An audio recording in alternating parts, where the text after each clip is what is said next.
Well, Halloween is a little over a month away, but if you want to get a jump on that feeling of having the hair on the back of your neck stand on end, well, get ready to hit play on a new podcast called Yes, This Happened, where people tell their real-life horror stories. The fear. It wasn't like the house itself cracking, but the floorboards next to us cracking. Yes, this happened. What would you do if a Ouija board spelled out the word danger on its own? Or if you spotted a ghost in your home? People are eager to tell their stories. If something happened to them and see that they can do it safely and nobody's gonna laugh and make fun of them. Real life people are talking about spooky situations they've encountered in a new podcast called Yes, This Happened. We caught up with podcast creator Mario Gongora to hear some of his favorites.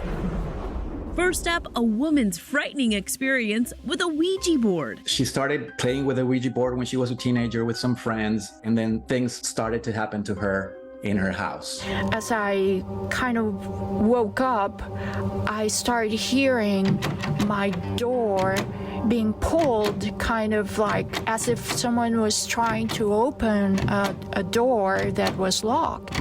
But my door wasn't locked. Another creepy story is called Encounter with a Chanekus. In Mexican folklore, these creatures are small, spirit-like beings who guard forests and animals. It's told by a guy who's a veterinarian. He's a very serious guy, and he saw these little beings, elf-like or goblin-like, small, dark-skinned, big head, naked, and he saw them in his property near a lake, and he was, scared out of his mind. And I heard like very faint laughs, like children laughing. So I screamed, like, "Who's there?"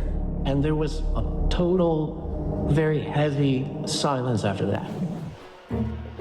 And finally, a story about the little house. It's basically a tale of a newlywed couple that moves into a house and they start listening to voices, and it starts getting worse and worse as time passes by. He shook me and he woke me up and he said, "We need to call the priest tomorrow."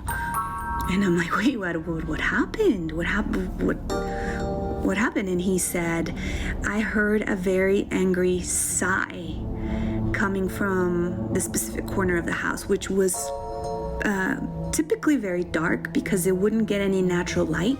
It's a first-person account every single time. It has cemented my belief that there has to be something else. You'll find Yes, This Happened on all of the podcast apps in English and in Spanish. Being scared by my own show, even though I know what's going to happen, that's something that I quite enjoy.